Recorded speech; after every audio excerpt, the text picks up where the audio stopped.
Hi guys, my name is Sakshi and I'm a nursing officer in AIIMS Patna. So this video is related to NORCET and is for all the aspirants who are preparing for NORCET. So as you all know कि हमारा pre का exam हो चुका है और mains हमारा 27 सितंबर को है. अभी रिज़ल्ट नहीं आया बट बाय द टाइम आप ये वीडियो देख रहे हो शायद रिज़ल्ट भी आ गया होगा. So without wasting any further time we will go to the video. So हमारा मेंस है वो 27 सितंबर को है and we barely have 10 days नहीं, आपके पास तो 8-9 डेज ही है. So we have to prepare for that और बहुत हार्ड वर्क तो करना ही है बट हमें स्मार्ट वर्क भी करना है. सो आपको बहुत अच्छे से पढ़ाई करनी है और तो I will share some of the strategies जो आपके लिए हेल्पफुल रहेगी. सो आप अपनी प्रिपरेशन को 5 पार्ट्स में डिवाइड कर लो. फर्स्ट में हमें क्या करना है, MCQ प्रैक्टिस. आपको ज़्यादा से ज़्यादा MCQ प्रैक्टिस करनी है. मतलब थ्योरी आपने पढ़ाई होगा प्री के लिए. अभी मेन फोकस थ्योरी पे नहीं बल्कि MCQ पे करना है. For MCQ I think the best book is intellect Saunders. Her chapter के 15-20 क्वेश्चंस होते हैं और उसका रैशनल भी होता है पीछे. आप वो सॉल्व करो और मतलब ये बहुत इम्पॉर्टेंट है कि भाई आफ्टर सॉल्विंग आप पीछे उसका रैशनल भी पढ़ो क्योंकि ये रैशनल से आपकी 2-3 क्वेश्चंस और क्लियर होते हैं. आपको MCQ प्रैक्टिस करनी है, ठीक है. उसके बाद नंबर 2 जो हमारा सेकेंड पार्ट है दैट इज प्रीवियस ईयर.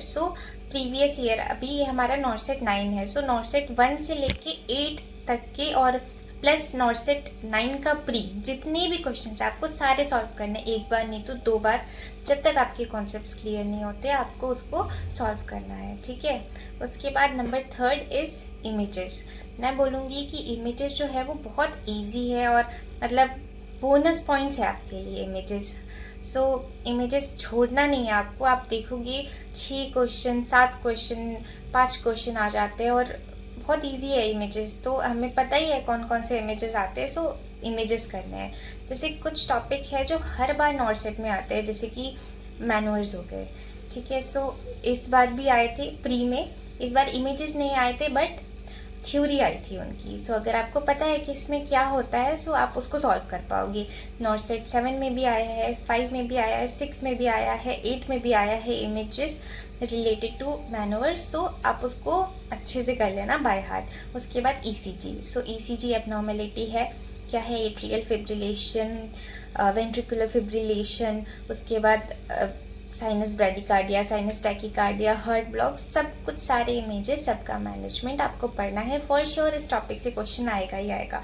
उसके बाद NST, variable, early, late, deceleration, ये आपको सब कुछ अच्छे से करना है. उसके बाद इमेजेस के लिए टारगेट हाई में स्टार्टिंग में सारे इमेजेस गिवन है.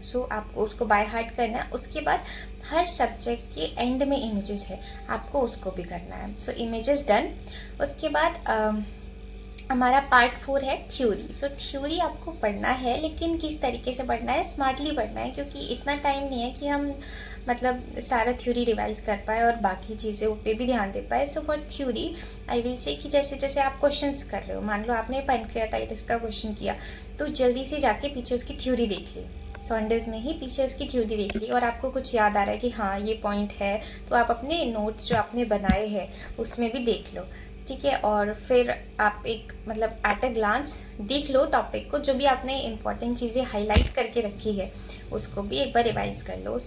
थ्योरी हमें कुछ इस तरीके से करनी है.